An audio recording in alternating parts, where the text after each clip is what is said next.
taxa de natalidade vai fazer com que você veja uma curva de crescimento de uma nação, dos seus habitantes. E como é que o reino de Deus, ele cresce? Qual tem sido a curva de crescimento do reino de Deus? Será que é diferente disso? Isso não é diferente disso. Porque muito também ao contrário de que muitos acreditam que o reino de Deus é estritamente espiritual. Não! O reino de Deus é muito mais natural do que você possa imaginar. O reino de Deus é muito mais físico e geográfico do que você possa imaginar. Nós às vezes espiritualizamos e falamos, não, o reino de Deus ele transcende. Não, querido, o reino de Deus é onde você está. Você é um representante do reino de Deus, e a palavra de Deus fala que onde você planta a planta, bota a planta no teu pé, você tem por herança, e aquilo lá se torna reino de Deus. Porque você representa o reino, e você estando ali, o governo de Deus chegou através da tua vida, e o reino de Deus se expande através da tua expansão. Vocês entendem que o reino de Deus, então, ele é muito mais geográfico e natural do que nós imaginamos?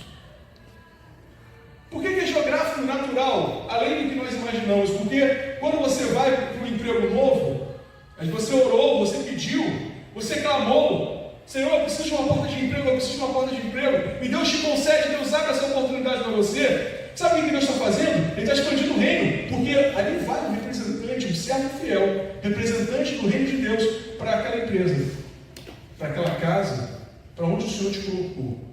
Querido, você vai com uma missão. Você não vai ali simplesmente por causa do teu emprego. E o crente que está ligado, que entende o seu papel no reino, ele tem isso muito claro na vida dele.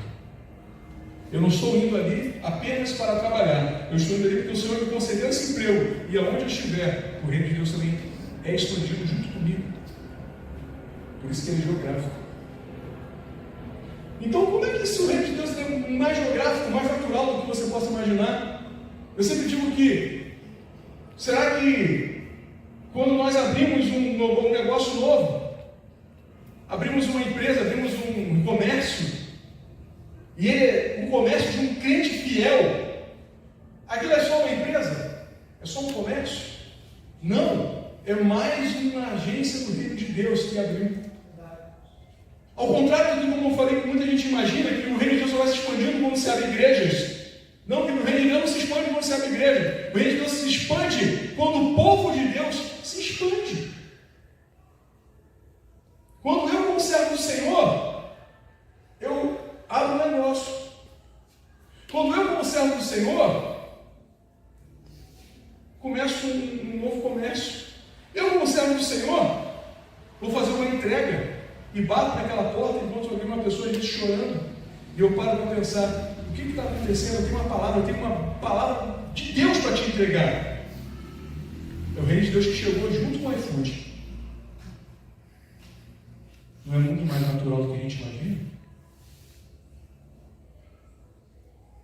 O reino de Deus ele se expande quando você está no teu carro trabalhando de Uber, como eu trabalho, e alguém entra no teu carro, e você sente o Espírito de Deus te tocar para que você possa falar do amor de Deus para aquela pessoa.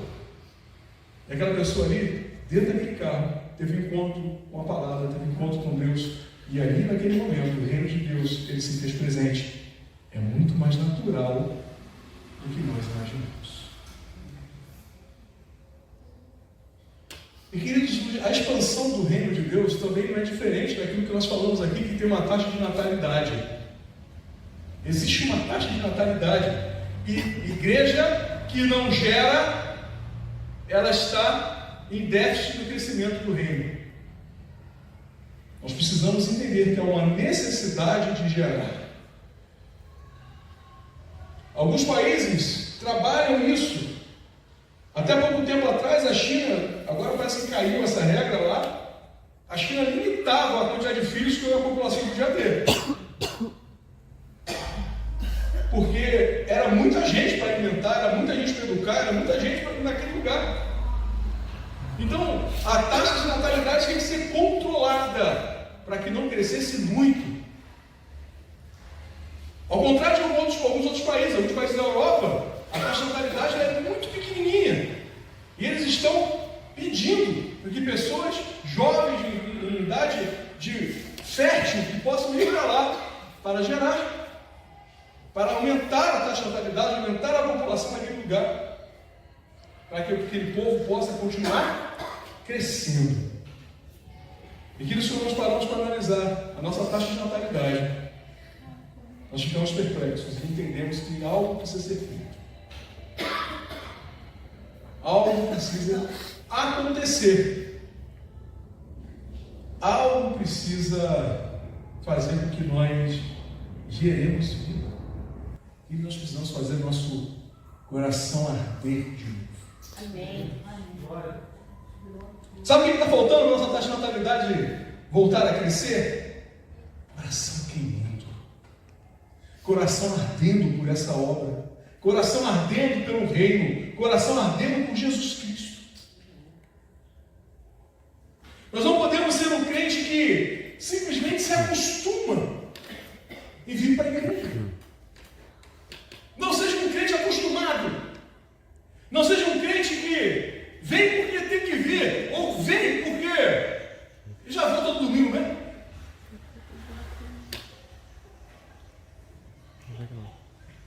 Eu vou porque eu sou crente. É engraçado que o crente ele cria o hábito de estar na igreja. Eu lembro que há um tempo atrás eu não estava pastoreando uma igreja, então eu me dava o luxo de falar com o meu pastor, sempre falei com o meu pastor: pastor, eu não vou estar domingo de manhã na igreja não, porque eu vou estar trabalhando. E lá ia eu, domingo de manhã, pegar o carro e fazer Uber. Só que era engraçado, a maioria das pessoas que eu pegava no meu carro estavam indo para a igreja. E eu me sentia um peixe fora d'água, eu, crente, pastor, estou levando pessoas para a igreja e eu não estava indo. E quando as pessoas percebiam e o papo desenvolvia, e quando eu falava assim: não, eu sou crente também, eu sou pastor, parecia que olhava para mim com um cara de espanto: tu não está indo para a igreja? E aquilo me incomodava. Porque nós criamos os nossos hábitos, nós criamos as nossas regras, nós criamos as nossas leis, e domingo de manhã, o crente está na igreja. Amém? Amém? Domingo é dia do culto, de nós estamos aqui. Amém? Nós criamos esses hábitos. Mas isso, querido, é perigoso demais. Porque nós criamos hábitos e nós nos acostumamos com isso. E perdemos um pouco do entendimento do propósito real de nós estarmos aqui. É aquela história de que eu vou porque eu já faço, eu vou porque todo mundo faz, eu vou porque se eu não for o pastor fica chateado, e eu acabo perdendo o propósito real de eu estar aqui. E você não pode perder isso de vista. Você não pode, como crente, deixar de entender o propósito, o motivo real de você estar aqui neste lugar. Você não veio bater ponto como a gente faz na empresa. Você não veio aqui para simplesmente ticar um evento, eu fui. Você veio para cá porque você entende o propósito que te trouxe aqui nesse lugar. Você entende que você vem para cá para adorar o Senhor, tudo que Ele tem feito em nossas vidas. Você vem para cá porque você entende que você tem um chamado e que você vem para cá para colocar esse chamado em prática, e isso faz parte da nossa vida. Não tem como fazer diferente, não tem como separar isso mais. A gente até tenta. Eu já contei para você a história do pastor que tentou se desviar e não consegue. A gente até tenta. Mas aquele que tem chamado, aquele que verdadeiramente se converteu, aquele que verdadeiramente o Espírito Santo de Deus é que dá o norte que ele tem que seguir, ele não consegue fugir da presença do Senhor. Mas, queridos, como tem falado, não adianta apenas estar aqui, não adianta apenas você vir por vir, você precisa entender o propósito que te traz aqui. E depois eu vou falar tudo isso. Eu estou só fazendo a introdução, como eu comecei a pregar, ainda vou começar a pregar. O tema dessa mensagem é fazer discípulos, a missão de sermos pescadores de homens. E nós primeiro quis deixar claro o que é o reino, definir exatamente que o reino é mais natural do que espiritual, que você entenda que o reino também tem uma taxa de natalidade, uma taxa de crescimento, e que o Senhor Ele quer te usar para que isso aconteça. O Senhor Ele quer te usar para que a taxa de natalidade do reino ela continue nessa curva de crescimento. Queridos, Jesus Ele deixou tudo alinhado. É interessante que Jesus ele teve um ministério dele de 3 anos e ele executou ali exatamente o que era necessário para deixarmos uma missão muito bem ali, clara, definida, o que nós tínhamos que fazer. Ele deixou para a gente um manual chamado Palavra de Deus, Bíblia Sagrada, onde tudo está escrito aqui, onde nós entendemos que se nós seguirmos o que está escrito aqui, nós teremos uma tendência a errar cada vez menos, porque nós vamos seguir a Palavra de Deus. E a Palavra de Deus lá, em Mateus 4:19, abre a tua Bíblia lá, Mateus 4:19, depois nós vamos voltar também em outro texto, que também está em Mateus.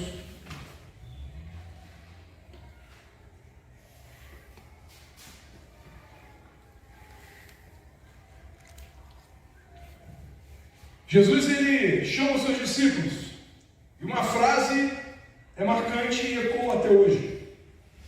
E é o que está escrito nesse versículo. Diz assim a palavra de Deus: e disse-lhes: vinde após mim, e eu vos farei pescadores de homens. Vamos repetir? E disse-lhes: vinde após mim, e eu vos farei pescadores de homens. Pai, obrigado pela tua palavra. Obrigado pelo teu chamado, obrigado pelo ministério que o Senhor entregou na mão de cada um de nós, obrigado pelo propósito e missão que o Senhor nos dá, que o Senhor nos capacite de forma que cumpramos o teu ide e o teu chamado, em nome de Jesus, até que o Senhor venha. Amém? Queridos, Jesus ele te chama. O interessante é que ele falou aqui a língua daqueles homens. Jesus ele orou, ele buscou, e ele entendia que chegava o momento dele iniciar o ministério dele colocar em prática aquilo que ele já sabia que Deus tinha dado a ele como missão e o que ele tinha vindo fazer na terra. Mas assim como eu sempre falo, eu aprendi com Jesus, que um pastor não consegue fazer nada sozinho. O pastor não consegue fazer nada sozinho. E pelo contrário, ele necessita de ajuda, ele necessita de pessoas que vão estar com essa mesma disposição para a obra. E Jesus também entendendo isso, ele sabia que sozinho ele não ia conseguir fazer, e ele chamou 12 pessoas, 12 discípulos para estar com ele. Jesus ele teve esse momento de orar e convocar, mas a convocação foi peculiar. Jesus poderia falar assim: olha, vinde após mim que eu vou ter um negócio legal para vocês, eu tenho um emprego, eu tenho aí uma missão. Mas ele falou assim: eu vos farei pescadores de homens. É claro que tinha um propósito nisso, dele usar essa frase para que a gente pudesse entender. Porque ali ele estava falando com homens do mar, com homens de pesca, com homens que eram pescadores. E se não pescavam diretamente, tinha sua atividade laboral de uma forma indireta ligada à pesca. Porque ali onde eles estavam, os negócios giravam em torno do Mar da Galileia. E tudo girava em torno do quê? Da pescaria. Mateus era cobrador de impostos. Mas o imposto que ele cobrava era gerado pelo quê? Pela pesca, pela venda do peixe. Tinha tudo a ver com a pesca. A pesca fazia parte do cotidiano daquelas pessoas. Então Jesus ele sempre falou a língua do povo. E ele chegou para eles e falou assim: eu vos farei pescadores de homens. Agora eu fico imaginando na cabeça dos pescadores que vamos pescar o homem? Vou jogar a rede no mar? Eu creio que eles ficaram no mínimo curiosos. No mínimo curiosos para entender o que Jesus estava, para que Jesus estava chamando. Mas que a gente não pode deixar de levar em consideração o Espírito Santo de Deus tocando aquelas pessoas e fazendo assim: olha, nós encontramos o Messias, nós encontramos o Mestre, espera que eu vou chamar meu irmão para ir comigo. E queridos, nós precisamos entender que existe a Operação André. Sabe como é que funciona a Operação André? Se eu encontrei o Messias, espera aí que eu vou chamar o meu irmão. meu irmão tem que ir comigo, porque o que eu encontrei é muito bom, eu não vou deixar meu irmão sem. Eu tenho que chamar o meu irmão para ir comigo. Que nós precisamos ter um coração de André. Nós precisamos ter isso no nosso coração pulsando. Lembra que eu falei? Aceita essa chama em nós. A chama de entender que, olha, o culto vai ser uma bênção. Vai ser dada uma palavra abençoadora. Vai ter um momento de louvor que vai fazer com que a gente, olha, adore pertinho do céu. Isso não pode ficar só para mim. Espera aí que eu vou chamar o meu irmão. Espera aí que eu vou chamar o meu amigo. Espera aí que eu vou chamar o meu vizinho. Espera aí que eu vou chamar aquela pessoa que eu conheci na fila da padaria e a gente trocou o WhatsApp ali. Chamar para estar na igreja. Faltando isso, mas a vontade de que outras pessoas também possam estar aqui conosco, vivendo o que nós vivemos aqui. Espera aí que eu vou chamar o meu irmão. Senhor, salvar, só um pouquinho que eu vou chamar o meu irmão. Nós precisamos chamar os nossos irmãos. Nós precisamos chamar aquelas pessoas que nós amamos para estar junto conosco nessa missão. Jesus não chamou os discípulos para apenas segui-lo, mas para serem transformados em pescadores de homens. O Evangelho não é um fim em si mesmo, mas o início de uma jornada de multiplicação. Queridos, aprende, olha, eu estou falando para você agora. O Evangelho não é um fim em si mesmo, é o início de uma jornada de multiplicação. Você veio para cá para ser um agente multiplicador. E o que é isso, pastor? Pastor, eu não fui bom de matemática, não. Agora de multiplicar, às vezes eu me enrolava. Isso é muito mais simples do que você imagina. É muito mais simples do que você imagina. Não fica achando que a gente está de cabeça, não. É você apenas multiplicar, replicar, passar para outro aquilo que você tem recebido. Isso não é difícil. Desde o momento em que você entende que aquilo que você recebeu é bom. Eu sempre falo que quando você vê um filme bom, você indica. Quando você encontra um produto bom, você indica. Quando você come uma pizza que é gostosa, você indica. Tudo que é bom, você quer falar, olha, eu tive uma experiência muito boa com isso e eu acho que você precisa ter também. Por que a gente tem facilidade de indicar uma série, um filme, um produto, mas temos dificuldade de indicar Jesus? Temos dificuldade de indicar a nossa igreja. Temos dificuldade de passar para outras pessoas aquilo que nós estamos vivendo e que tem modificado nossas vidas.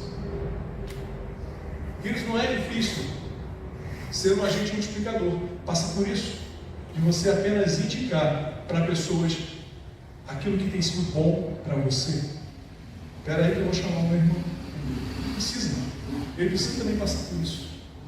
Ele precisa também conhecer o que eu conheci. Ele precisa vivenciar essa mesma experiência que eu estou tendo. Ser discípulo é aceitar o chamado para fazer discípulos. Queridos, preste atenção. Você não está hoje nessa igreja. Você não está hoje no Evangelho de Cristo. Você hoje não foi uma pessoa alcançada pelo Senhor apenas para você ser o alecrim dourado que senta aqui e assiste o culto. Não. Você não é um alecrim dourado que Jesus morreu para que você pudesse estar aqui hoje apenas sentado, recebendo, assistindo o culto. Ele nos chamou para uma missão. Queridos, eu sempre brinco, mas não é brincadeira, é sério. Eu brinquei com a Joana. Joana, aqui não é Disneylândia, aqui é o quê? Vietnã. Aqui não é para brincadeira, aqui o negócio é sério. Como diz o pastor amigo, meu amigo, o bagulho aqui é doido. E não pode ser diferente. O crente precisa entender que não é um morango. Não é. Essa semana todos nós ficamos chocados com a morte do menino Charlie Kirk. Morreu assassinado por um militante louco que não concordava, um revoltado, um utilizado pelo demônio. Porque era confrontado com a palavra da verdade que aquele rapaz pregava. Todos nós nos comovemos. Mas preste atenção. Todo mundo se comoveu com a morte do Charlie Kirk. Mas os discípulos de Cristo, queridos, morreram de forma trágica. Por isso que eu digo, Evangelho não é um morango, não é um passeio na praia, não é a Disneylândia, é guerra.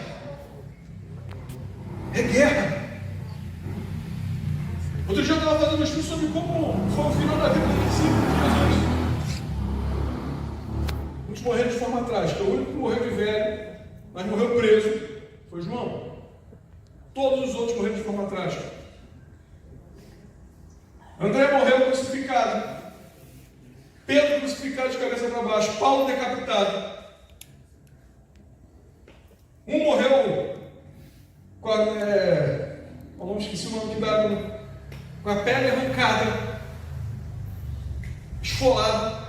Lembrei a palavra. Só morte trágica. Estevão foi apedrejado. E por que nós achamos que o Evangelho é chegar aqui e ficar dando glória a Deus, e é só vitória, Senhor, cadê minha prosperidade?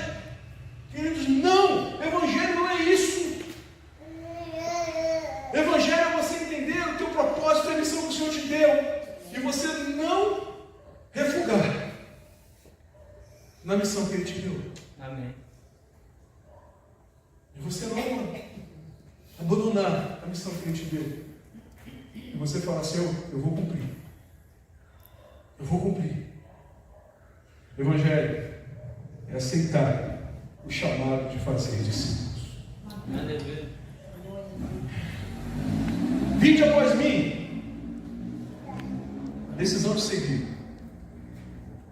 Queridos, eu cresci ouvindo alguns louvores antigos, até porque quando eu era criança, louvor até hoje ficou bem antigo. E um dos louvores daquela época que falavam, que era muito conhecido, é: quem tem posto a mão arado não pode mais olhar para trás, pois quem parado põe a mão, trabalho pé de certo, tem serviço e profissão. Queridos, quem põe a mão no arado não pode olhar para trás. Você não pode desistir. Você não pode olhar para trás. Você tem que confiar no Deus que vai te suprir.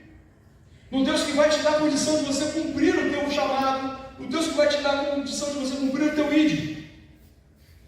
É tudo uma questão de fé, de confiança, de você entender que quem te chamou, Ele não vai mentir para você. Ele não vai te abandonar. Ele vai cumprir aquilo que Ele te prometeu. Amém. Ele vai cumprir aquilo que Ele te prometeu. E o discipulado começa com um relacionamento com Jesus. E esse relacionamento começa a ser tão intenso que você perde o medo de que Ele não vai cumprir.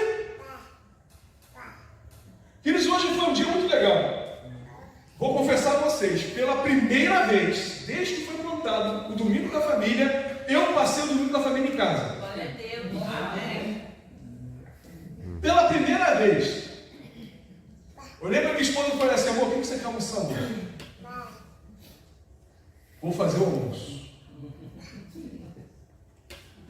Aí a Giovana falou assim: eu quero um hambúrguer de frango. Eu falei: tu não é tua mãe, cara, tu fica quieto.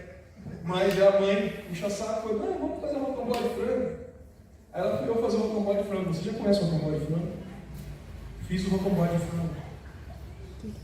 Saladinha, amor. Saladinha, arrozinho fresquinho, em família. Porque, queridos, preste atenção, o afã do trabalho, aquela coisa, eu preciso trabalhar, aproveitar que não tem igreja, eu vou fazer, vou trabalhar, vou para o trabalho, vou para... Queridos, se eu confio no Deus que eu sirvo, eu preciso colocar essa confiança em prática. Eu não posso ser apenas um teórico, mas eu preciso praticar aquilo que eu prego. E essa intimidade ela tem que existir, valer, e se mostrar no momento em que eu falo assim: não, eu vou ficar em casa, eu vou curtir minha família, eu vou descansar, porque o Senhor Ele vai suprir, Ele não vai deixar faltar. E que o relacionamento com Deus faz com que você conheça cada vez mais a Ele, entenda que a natureza dele é de fidelidade. Quando você conhece mais a Deus que você serve, você sabe que Ele não vai te abandonar e Ele vai fazer com que a tua missão se cumpra e Ele vai te dar condição para isso. Segundo ponto, não se faz discípulo sem antes ser um discípulo autêntico. Eita! Querido, ser discípulo autêntico está discurso para virar vigília isso aqui. Mas eu prometo que não vou fazer. Eu vou apenas pontuar. Pedro e André deixaram imediatamente as redes. Foi naquele momento ali, parou. Entenda, chamado tem custo.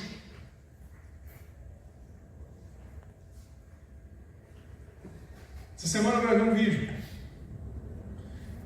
É interessante que eu fico acompanhando, queridos, eu fico ali dirigindo, telefone ali no painel, no sinal vermelho, no engarrafamento, eu vou ali e vejo as mensagens, talvez eu não consiga responder de imediato. Mas eu estou sempre acompanhando os grupos da igreja, principalmente os grupos da igreja. Eu estou vendo ali, o pastor Diego postou, que nós precisamos abraçar, ela também te ajuda, o filho está dentro do tráfico, e nós precisamos agir como igreja. Eu vendo ali, puxa no coração do pastor Diego, e gente, o coração do pastor. Coração do pastor. E eu vi ali que a igreja precisava de um direcionamento, de nós entendermos que essa missão é nossa. Essa missão é nossa. Então, gente, vamos lá, essa missão é nossa e nós precisamos abraçar essa causa. E eu falei sobre que às vezes nós temos que encarar que vai ter custo. Nós vamos precisar meter a mão no bolso, literalmente. Literalmente. Pastor, hoje eu dou meu dízimo. Como é que você dá teu dízimo? Vai chegar um momento que vai ter aquela ação necessária, imediata. Vai ter custo. E queridos, se Deus colocou diante de você, é porque Ele entende que você é a pessoa capacitada e tem a condição de fazê-lo. Não fuja daquilo que Deus coloca diante de você. Eu falei, às vezes nas brincadeiras, a gente vê Deus agindo. A gente brincou uma vez num exemplo de um vídeo que eu postei no grupo. Se Deus te mostrou, é porque era para você fazer. Se Deus permitiu você detectar o problema, se Deus permitiu que o problema se apresentasse a você, é que você tem que entender que Deus achou você digno de resolver isso. E entenda que se tiver custo, você vai ter custo. Não é nada de graça, queridos. Como eu falei, o reino é muito mais natural, físico, do que a gente imagina. Se fosse assim, queridos, a gente nem precisava mais dizimar e ofertar. Porque o reino de Deus é espiritual, ele resolve tudo espiritualmente. Não, queridos, ele é natural, ele é físico. A sua oferta cobre custos que a igreja tem. A sua oferta cobre auxílios que a igreja faz.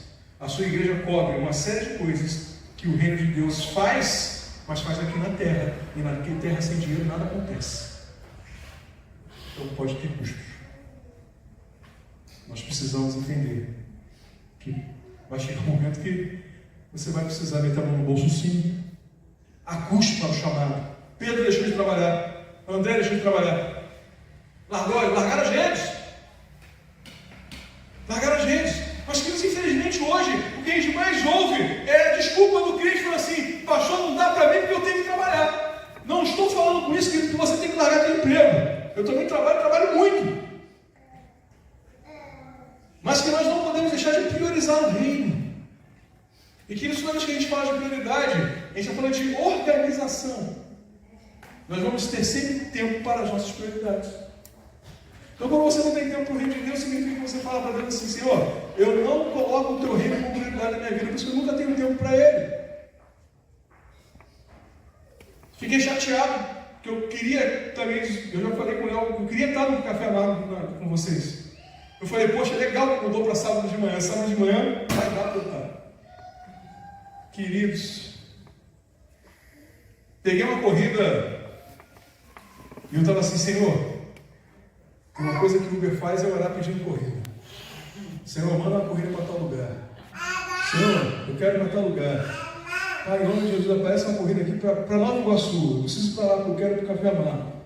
Eu já tinha virado a noite toda trabalhando. E eu precisava complementar, chegar numa meta que eu tinha colocado. Eu já estava quase batendo a meta, faltava só uma corrida da volta para casa. Eu falei, tomara que essa corrida toque uma corrida daqui para Nova Iguaçu. Irmãos, que alegria quando eu vi tocar aquele barulhinho. Eu só li a frase no finalzinho, Nova Iguaçu. Eu falei, tá! Taquei o dedo no celular, quase que eu quebrei o suporte. Só que o afobado não viu que era para Austin. Austin é Nova Iguaçu, queridos. Cuidado com o que você ora. Você pode ser atendido. E queridos, o pior que ele disse para Austin, a luta está em obra. Eu fiquei preso naquele engarrafamento, não deu tempo de voltar. Quando eu cheguei lá, deixei o passageiro, eu liguei para o pastor Diego. Estou ligando, eu estou acompanhando o grupo, eu estou vendo as fotos, eu estou vendo tudo acontecendo. Eu ligo para o pastor Diego recusou a chamada, pastor, tudo do Café Amargo, eu sei, pastor Diego, atende o telefone, eu quero falar contigo, é só do Café Amargo. Aí ele foi, fala pastor, foi, e aí, ainda está acontecendo? Pô, pastor, está acabando. Porque eu estou em Austin, estava querendo ir, então agora dá tempo não. Falei, então, alguém toma um café amargo por mim aí? Toma um café amargo por mim? Para pelo menos eu participar de alguma forma. Queridos, nós precisamos entender que tem custos. Tem custos. E às vezes o custo é você deixar de trabalhar um pouquinho. Não precisa largar teu emprego, não. É apenas você entender que priorizar o reino, ter tempo para ele. Organizar nossa vida de forma que a gente tenha tempo no reino de Deus. Nós precisamos, queridos, botar isso em prática. Precisamos botar isso em prática. Eu sei que tem situações, queridos, que não tem como. Pessoas que trabalham e saem de longe. Por exemplo, eu vejo a Marielle, às vezes está vindo lá da Barra, muitas vezes eu pego também para voltar da Barra. Eu sei que ela passa. Só que eu estou passando de carro, ela está passando de ônibus. Eu sei que é complicado. Hã? São 2 horas a mais, eu sei o que ela passa. E isso ela não consegue chegar. Eu entendo. Eu entendo mais do que vocês possam imaginar a situação de cada um. Eu faço a leitura da igreja. Queridos, mas nós precisamos entender que gerar discípulos tem custo. Não é de graça. Nem que seja custo de suor, de você se preocupar, de você mandar mensagem, de você às vezes ter que subir morro, debaixo de sol. Tem custo. Nós precisamos assumir esse custo. Quem deseja pescar almas precisa estar disposto a deixar suas redes, interesses, vaidades, zona de conforto.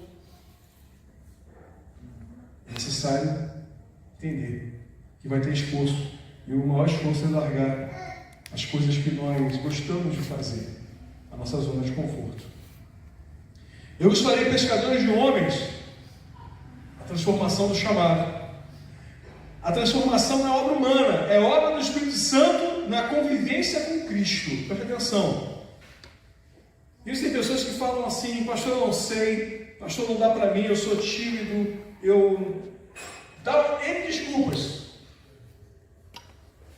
Mas como é gostoso depois você ver aquela pessoa que chegou à igreja todo maltrapilho, todo desengonçado, que não sabia nem falar direito. Daqui a pouco entrando na escala e vindo aqui e mandando muito bem no que está fazendo.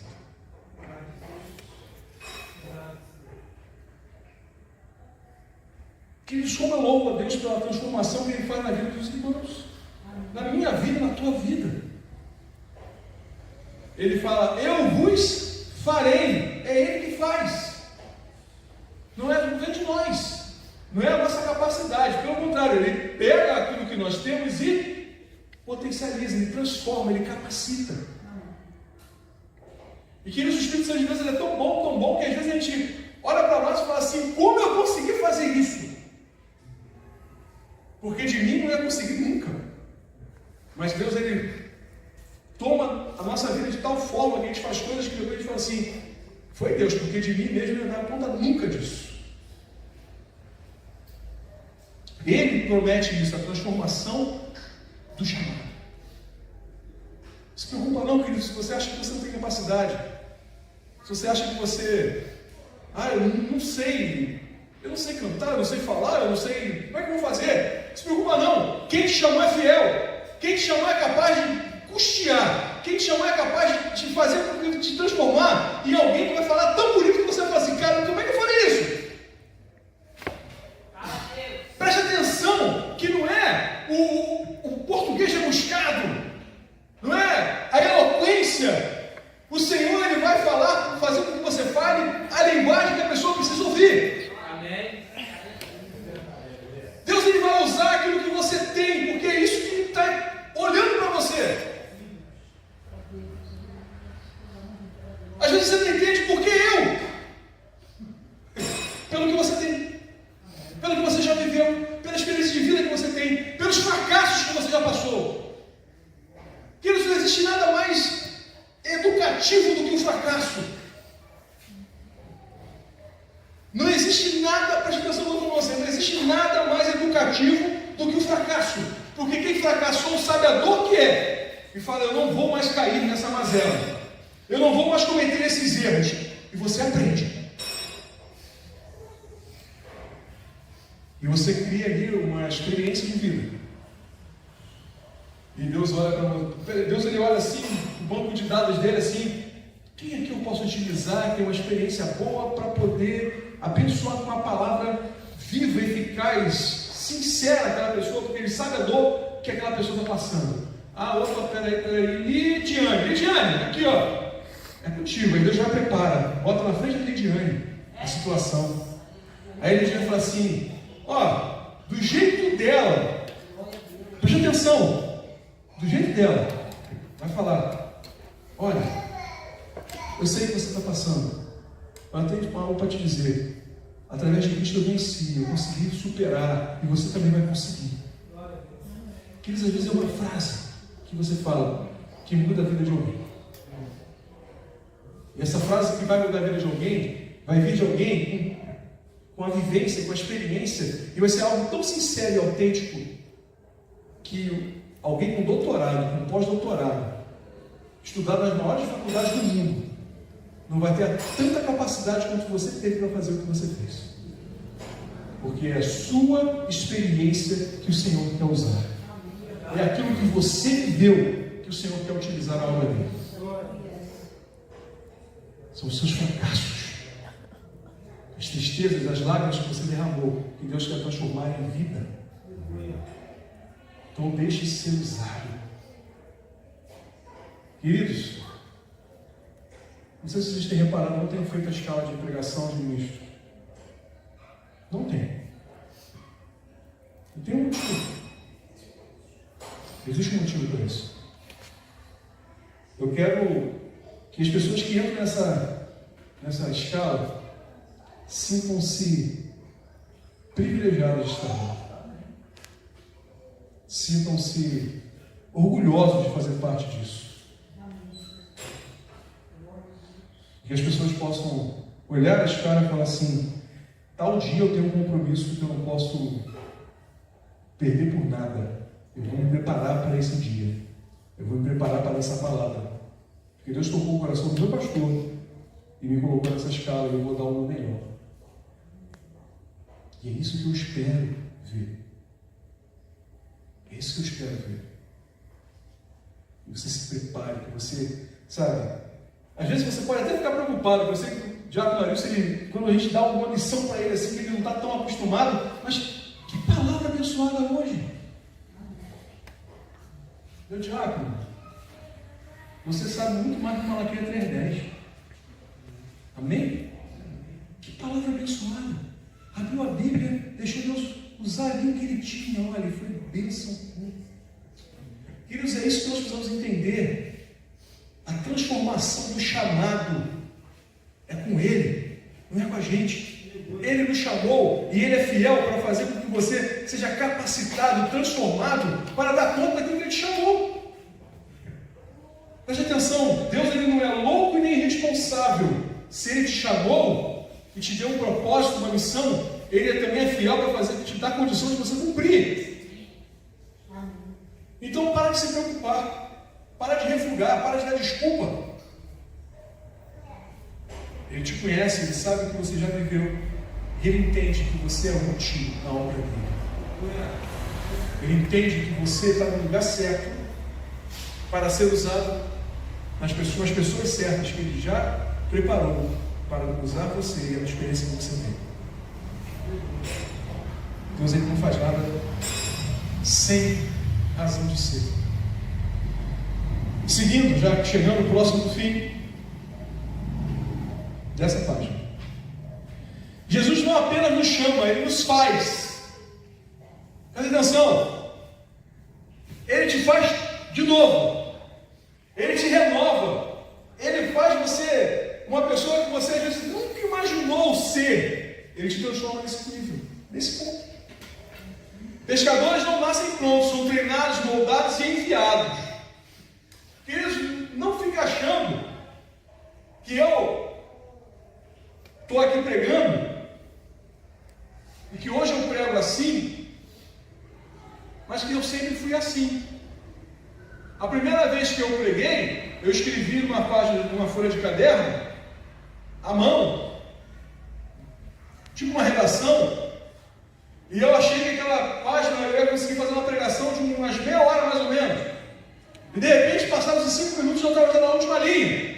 E eu já não sabia mais o que falar. E eu fiquei desesperado. Porque eu pensei que meia hora ia durar, então 5 minutos. Não adianta, o pescador, ele vai para o mar, ele tem que saber algumas coisas que ele vai aprendendo com o tempo. Isso quer dizer em tudo o que se faz. Essa semana eu recebi uma notificação da Uber, parabéns, 9 anos de motorista de aplicativo, obrigado. E eu parei para pensar nesses 9 anos, o que melhorou, o que mudou. E eu parei para pensar quantas coisas eu já passei, eu fui até assaltado. Mas eu parei para pensar que se eu tivesse a experiência que eu tenho hoje, eu não teria sido assaltado lá atrás. Aquela corrida eu aceitaria.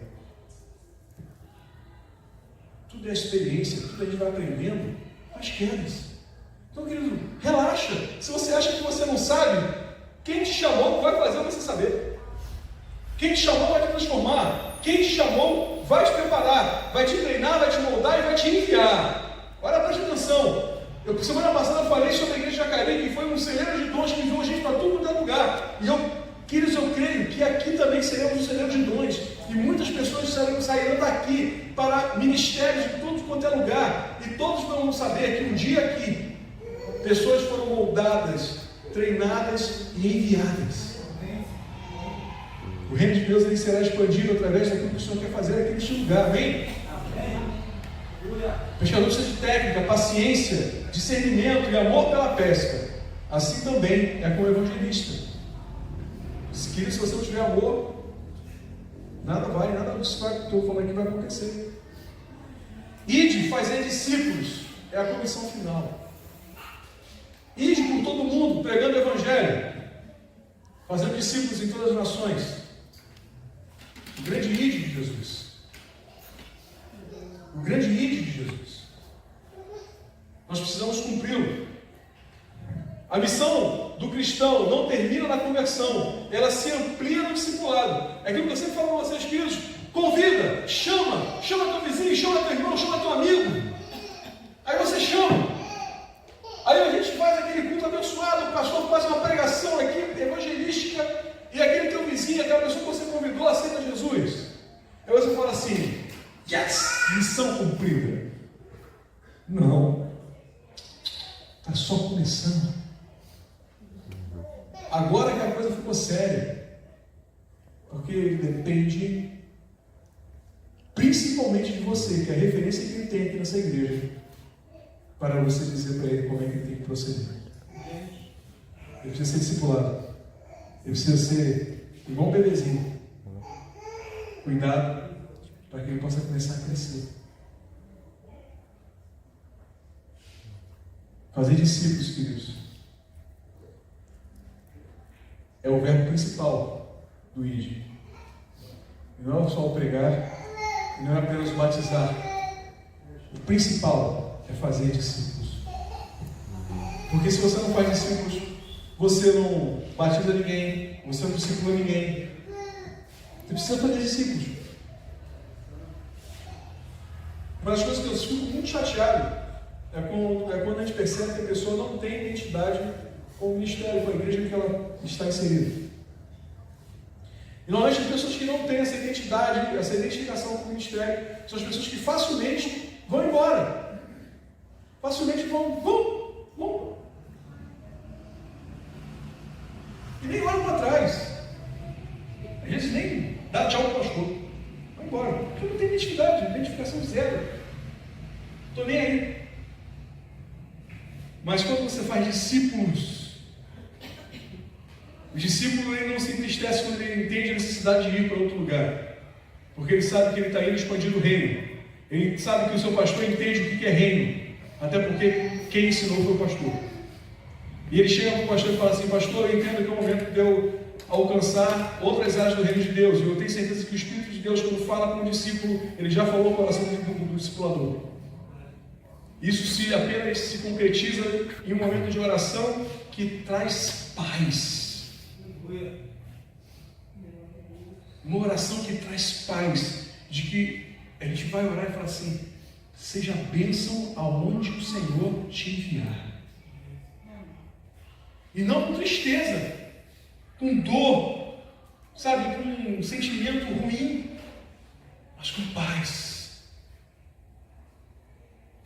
Nós precisamos entender, queridos, que o Senhor, Ele prepara a gente para replicar modelos. E o discipulado nada mais é do que você ensinar alguém a ser servo como você é. É aí que entra o dilema, né? Será que você é um bom servo? Se você não é, querido, é o momento de você rever isso. É o momento de você começar a se preparar para replicar sobre outras pessoas aquilo que você é. E se você não te trouxe paz essa palavra minha, é porque você precisa mudar algumas coisinhas aí. Agora, se te trouxe paz, se você vai entender que pessoas iguais a você vão fazer bem para o reino, amém, estamos juntos. Agora, se você não ter paz aí nessa palavra, nessa frase, nós estamos juntos também. Vamos resolver isso aí. Nós também estamos juntos. Queridos, evangelismo sem discipulado gera crentes rasos. Crentes que vão por onde o vento sopra. Conclusão. Para parecer que está acabando. Propósito do chamado. Jesus não nos salvou apenas para o céu, mas para a missão aqui na terra. O grande problema do crente é sempre olhar para o final da missão e esquece do caminho. O céu, querido, é só lá no final. É só quando tu já não tiver, o Senhor fala assim: chega, bom servo e fiel, vem para aqui para ficar junto comigo. Mas por enquanto, querido, é para trabalhar. Eu não esqueço, queridos, eu era o pastor Diego da igreja da Fazenda Botafogo, eu era líder de evangelismo e missão lá. Só que eu era um jovem, recém-saído da adolescência, cheio de pique, cheio de vontade, cheio de gás. E ali na igreja tinha um evangelismo todo domingo. 2 horas da tarde, o sol torrando na cabeça do crente, e a gente indo lá para fazer discipulado, para fazer evangelismo, distribuir folheto, e a gente tinha uma tropa de elite, a gente sabia que topava tudo, e sempre estava lá. E tinha uma senhora, tia Elisa P7, avó do pastor Cristiano P7, que é pastor de uma igreja de São João, enorme, meu amigo de infância. Tia Elisa, não faltava um evangelismo. Belo dia ela chegou para mim e falou assim: meu filho, eu estou cansada. Eu já fiz muito evangelismo, já fiz muito isso aí, tem que deixar para os mais novos agora. Então eu quero te dizer, tá, que hoje é o último dia que eu venho. Eu olhei para ela e falei assim: tia Elisa, todo carinho e respeito que eu tenho por ti. Vou fazer uma oração aqui, você repete comigo? Claro, meu filho. Senhor, em nome de Jesus, que ela se leve ela agora. Porque se ela não quer mais evangelizar, se ela acha que não tem mais vida, que ela acha que já cumpriu, então que o Senhor leve ela. Não, peraí, eu venho semana que vem sim. Ela desistiu de desistir na hora.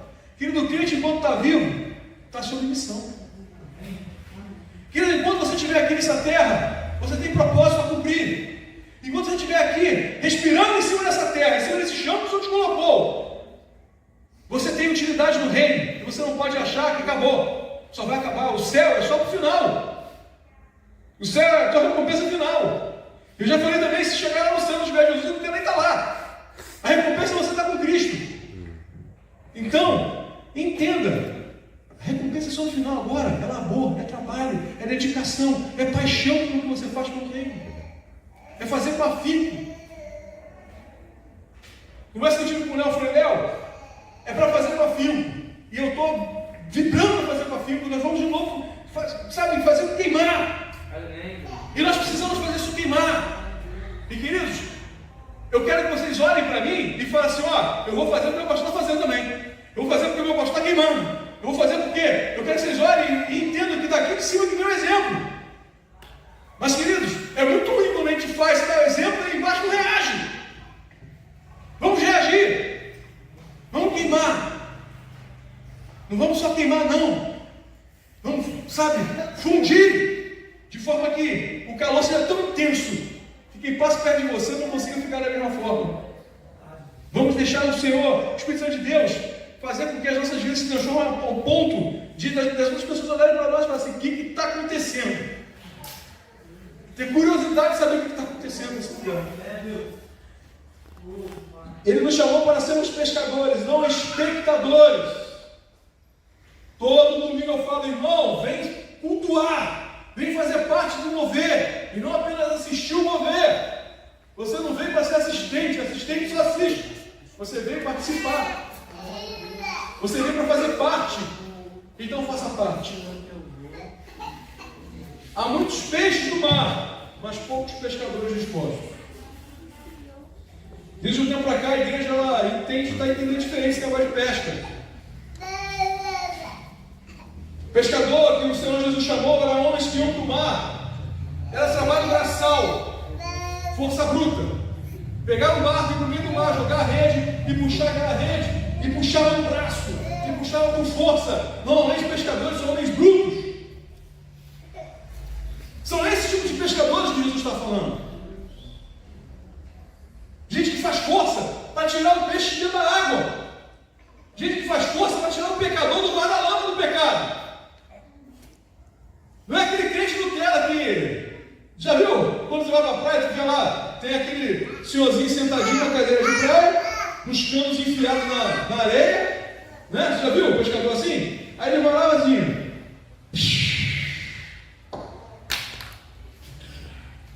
bota ali, senta na cadeira e fica ali, esperando o peixe morrer. Já viu isso, mano? Não tem, assim, mas Jesus, não é esse pescador, presta atenção, não é esse pescador que Jesus falou, não. Mas as igrejas estão achando que sabe o seguinte, olha só, pega o barco aí, bota ele na beirinha da água, bem mais ou menos, imagina que aqui a igreja é na beira do mar, aleluia. Aí a gente pega o barco, imagina você abrindo a porta da igreja, pega o barco, bota ele na escadaria ali, e a gente ora, fala, Senhor, enche esse barco de peixe. Senhor, que o teu mover seja maravilhoso, que os peixes saltem da água e mergulhem para dentro do barco.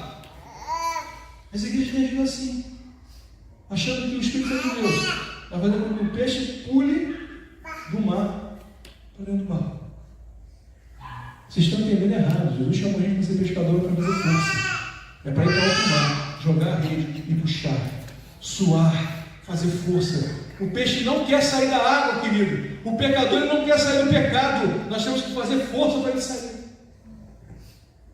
Fazer força significa você ligar, você insistir. Você, às vezes, dá uma palavra de confronto. Entenda, querido, é uma luta contra o pecado, não contra o pecador. E às vezes você precisa ser um pouco duro na palavra de confrontamento que você vai dar. E às vezes essa palavra de confrontamento é o que falta para ele tomar vergonha na cara, largar o pecado e vir na igreja contigo. Nós precisamos, filhos, entender isso.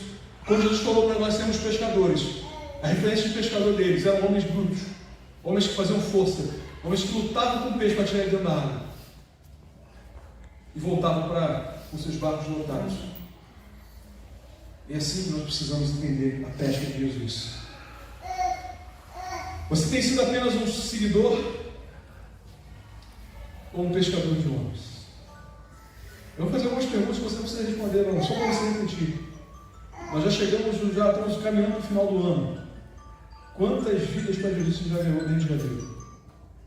Só de janeiro para cá, para aumentar muita vergonha. De janeiro para cá, quantas pessoas você já ganhou para Jesus? Quantos discípulos você já gerou? Isso é uma frase que muitas pessoas nem gostam de repetir, muitas pessoas não gostam muito de ouvir. Mas ovelha já é ovelha. Mas infelizmente nós estamos vivendo um tempo de igreja de crente preguiçoso, que acha que é a obrigação de gerar a ovelha do pastor. Tem pastores para isso aí. Ainda tem outros que vão mais além do abuso. Deixa o pastor ganha para isso. Não, o pastor não ganha para isso. O pastor ganha para cuidar das ovelhas. Mas a ovelha já é ovelha. Meu papel é te instruir como fazer. Eu até posso fazer, porque eu também estou ovelha. Mas nós precisamos entender que essa é a obrigação de cada crente. O ID, ele é universal. O ID é para todo crente, não é para o pastor. Não é para o pastor Stuart, não é só para o pastor Diego. É para todo crente. É um chamado seu. Amém? Uma outra pergunta: o que ainda te prende às redes da velha vida? E quando eu falo velha vida, querido, é uma vida sem compromisso com a obra.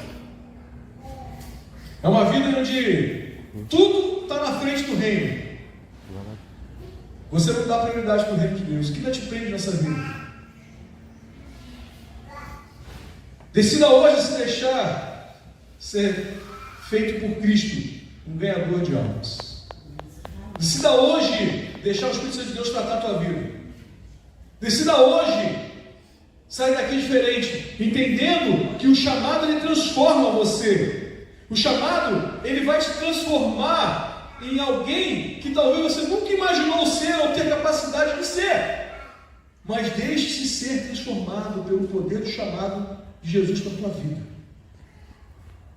Deixe-se ser transformado. A decisão é hoje.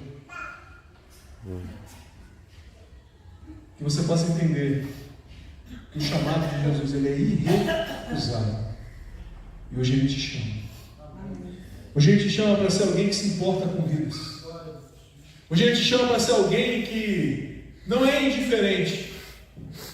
Hoje ele te chama para ser alguém que verdadeiramente entende que Jesus ele transforma. Eu sou alguém que sou um agente de transformação nas vidas das pessoas através do Espírito Santo de Deus. Entenda o teu chamado. Você não é chamado para sentar nesses bancos e ficar aqui apenas esperando a hora do culto acabar, o telefone da irmã Maria tocar. Não tocou já, irmã Maria? Tocou já? Eu não ouvi, eu estou com isso aqui no ouvido, esqueci de tirar, isso eu não ouvi. Já tocou, já está na hora de parar, já. Estou 3 minutos atrasado. Queridos, entenda isso. Você não vem para cá à toa, ou para cumprir uma agenda. Você tem um propósito de estar aqui. Você tem uma missão a cumprir. Deus te chamou para executar algo nobre. Entenda, você tem um chamado nobre. Não é qualquer chamado. E Deus não chama qualquer pessoa para fazer algo nobre. Ele confia em ti. Eu quero orar por você. Eu quero orar por ti. E queridos, eu não quero que você simplesmente fique emocionado. Não. Eu não quero pregar para gerar nenhum tipo de emoção em você, porque a emoção ela vem e passa. Eu quero fazer com que você reflita em como tem sido a tua vida como crente até aqui. O que você tem gerado para o reino de Deus? O que você tem proporcionado para a curva de crescimento do reino? Como anda a tua fertilidade no reino de Deus? Como anda a tua taxa de natalidade? Quantos filhos você tem gerado? Quantos discípulos você tem trazido com ele? Quando eu falo filhos, tem nada a ver com a questão de hoje que o pessoal usa essa questão da igreja paternal. Não, filhos na fé. Filhos na fé. Quantos filhos na fé você tem gerado? Quantas pessoas têm você como referência? Eu quero que você reflita. Eu quero que você pense. E se você hoje quer se colocar à disposição de Jesus e fazer assim como André, que entendeu o chamado. Espera aí que eu tenho que chamar o meu irmão. Eu quero chamar você aqui, que você levante do teu lugar. Que você fale assim, pastor, não entendi. Mas se você não vai dizer para mim, mas como um ato de fé diante do Senhor, você fala assim, Senhor, eu quero atender o teu chamado, eu quero entender o teu chamado, eu quero ser preparado e transformado pelo teu chamado, porque eu quero entender essa missão. E melhor do que entender apenas, eu quero cumprir essa missão. E que todas as pessoas que o Senhor colocar diante de mim, eu seja capacitado para falar do teu amor e fazer com que essa pessoa se transforme em discípulo. Se você quer isso, levanta do teu lugar, não fala nem para você ficar de pé, levantar a mão, levanta, vem logo aqui para perto do altar, eu quero orar com você. Eu quero orar contigo, eu quero fazer com que você entenda e o Espírito de Deus também te abrace nesse momento e fale assim, filho, vamos juntos, filha, vamos juntos, nós vamos fazer essa missão ser cumprida em nome de Jesus, amém. Se você quer, é esse o momento, levanta, vem para cá.